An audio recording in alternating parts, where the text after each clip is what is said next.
É isso aí, pessoal. Vamos para mais uma notícia, mais um conteúdo trazendo aqui para vocês as últimas informações bombásticas que acabam de acontecer. Já peço a vocês que se inscrevam no canal, que deixem seu like, é muito importante para a gente. Tem muitas pessoas que assistem ao conteúdo, que assistem aos vídeos, mas não deixam o like. Isso nos ajuda muito. Ajuda na distribuição da notícia. Clique no botão de hypar para o conteúdo também, para que ele viralize aqui dentro da plataforma. Vamos juntos viralizar este conteúdo, esta notícia, para que ela seja entregue para todos. Agora, sem mais enrolação, vamos para as últimas informações e notícias.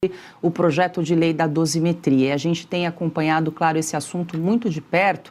A gente, inclusive, fez uma arte e está acompanhando dia a dia essa questão. Então, a gente lembra, claro, nossa audiência, que a promulgação da lei foi lá no dia 8 de maio. Portanto, já se passaram aí mais de 30 dias.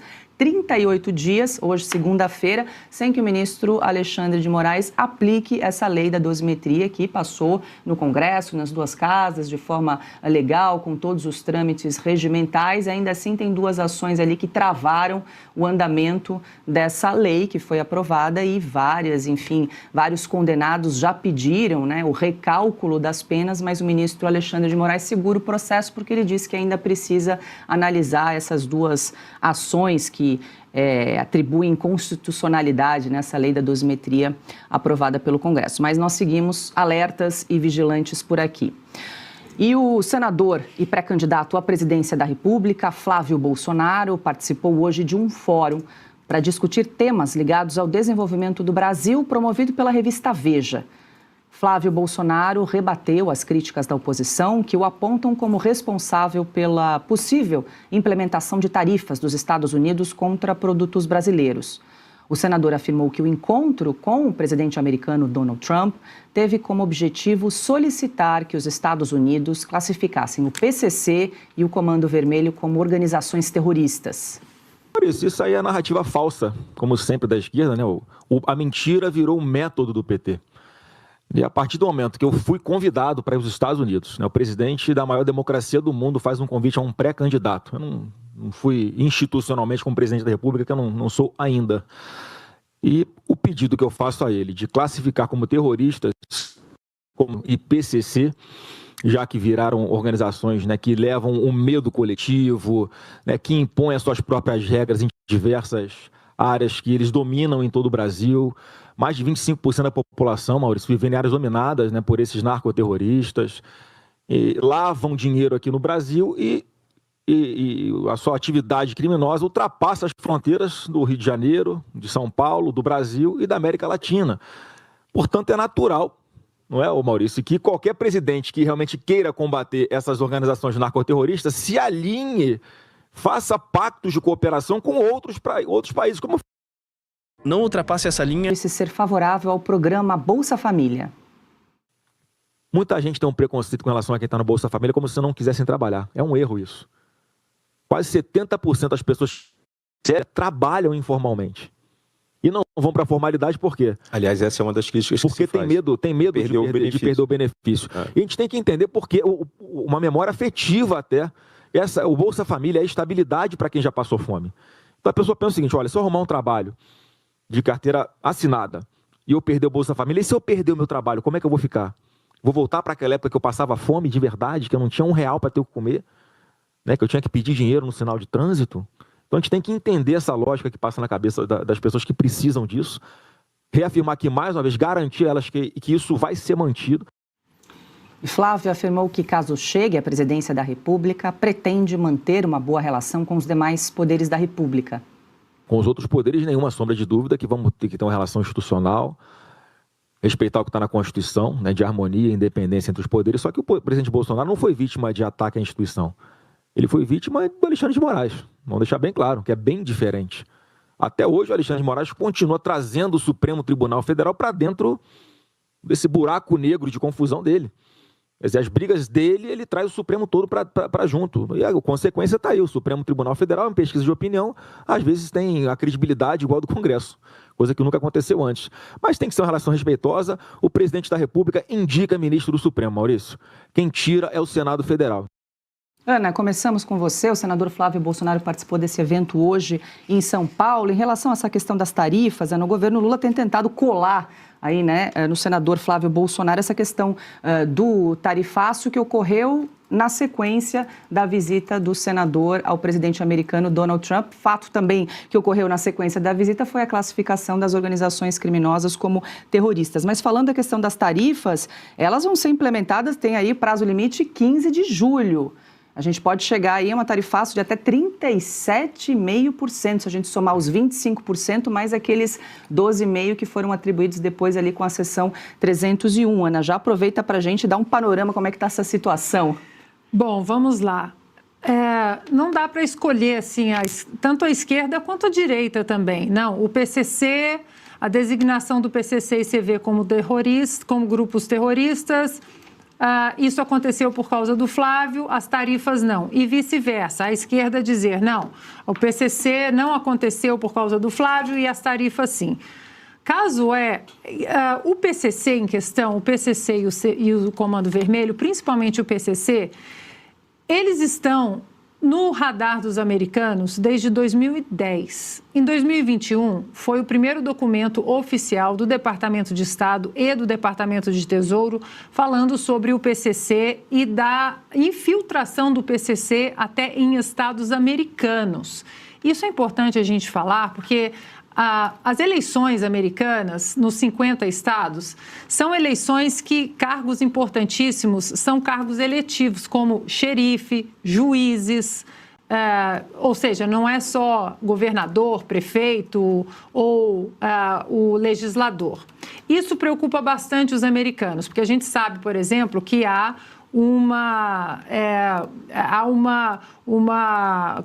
coloca-se muito dinheiro. George Soros, por exemplo, coloca dinheiro em várias eleições financiando o Partido Democrata. Então, juízes, promotores são eleitos exatamente de acordo com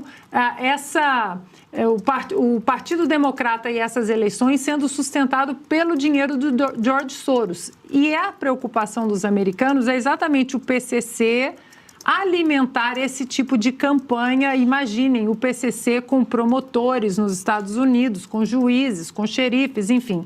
Essa é uma das preocupações.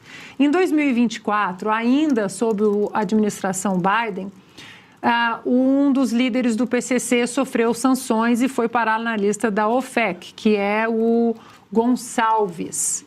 Ou seja, o PCC já está há muito tempo no radar dos americanos. Depois vieram as tarifas da seção 301. A seção 301 não dá para colocar as tarifas na conta do Flávio Bolsonaro, porque a seção 301, as investigações da seção 301, elas estão acontecendo há um ano.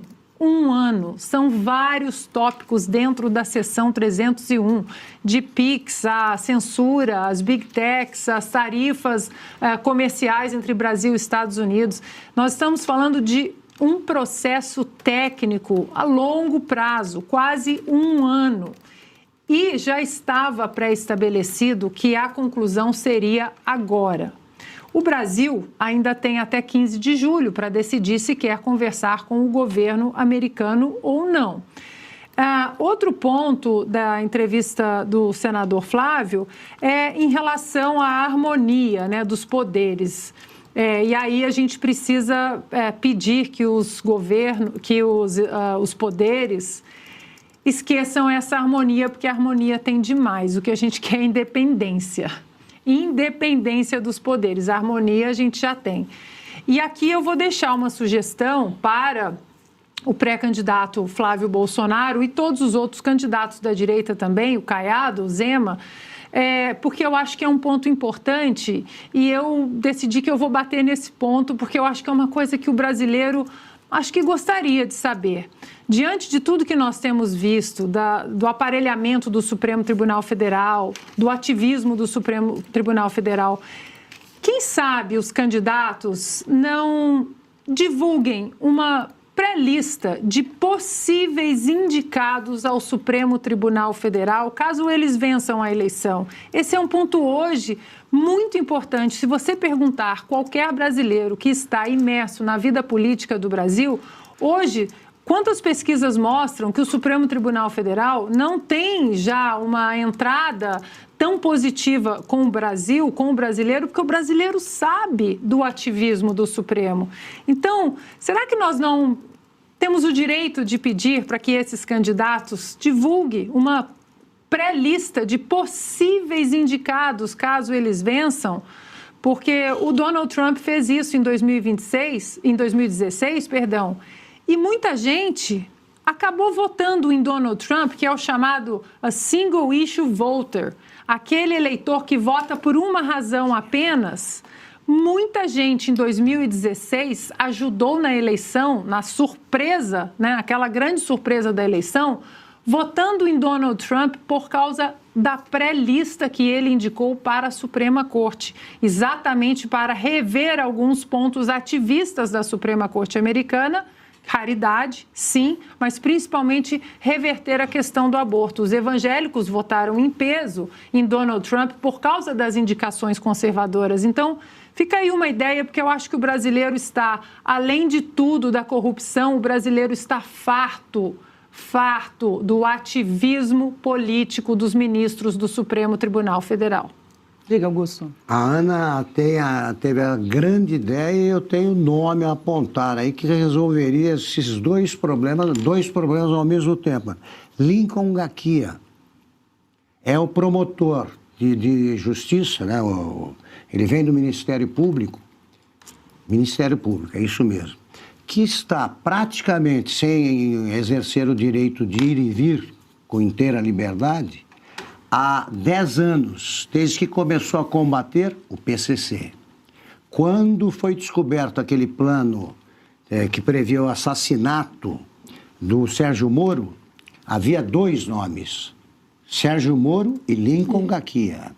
Foi ele que viajou recentemente, quer dizer, ver como ele se expõe até em defesa da sociedade brasileira e lutando por uma causa justíssima e talvez seja o problema mais preocupante do Brasil, esse das organizações criminosas. Foi para Roma para participar de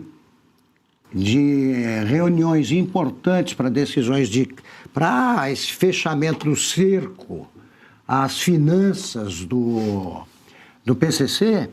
Ele se movimenta, corre os riscos que correram os juízes da Manipoliti, né, Falcone e Borsellino. Mãos limpas lá na Itália, e é o homem para o Supremo. Se você indica um homem assim, você está dizendo, vou combater mesmo essas organizações criminosas, porque nas entrevistas que ele deu aqui para o programa, ele fala o que o brasileiro merece e precisa ouvir.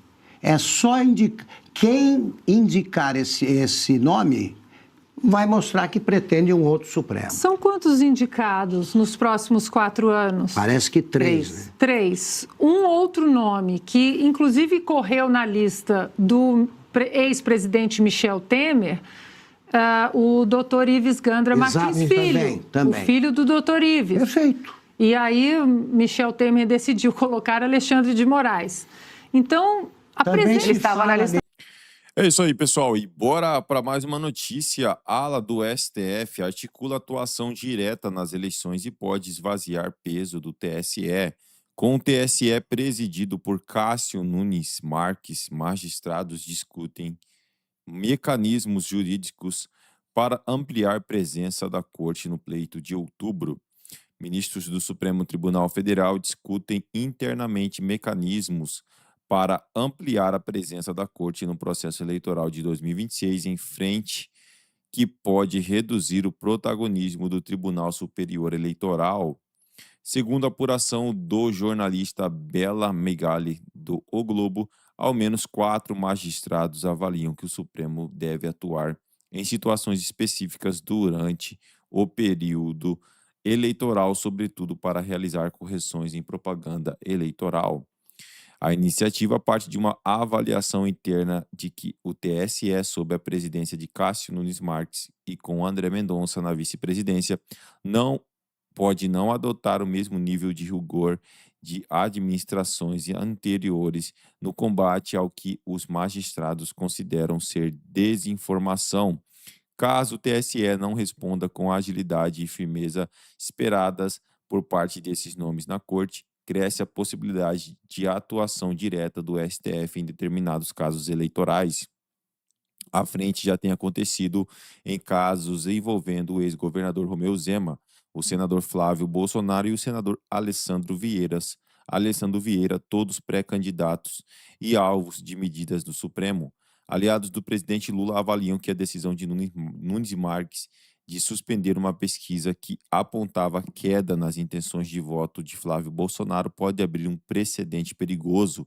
A derrubada da sondagem se deu por indícios de indução de respostas durante a aferição realizada pela Atlas Intel.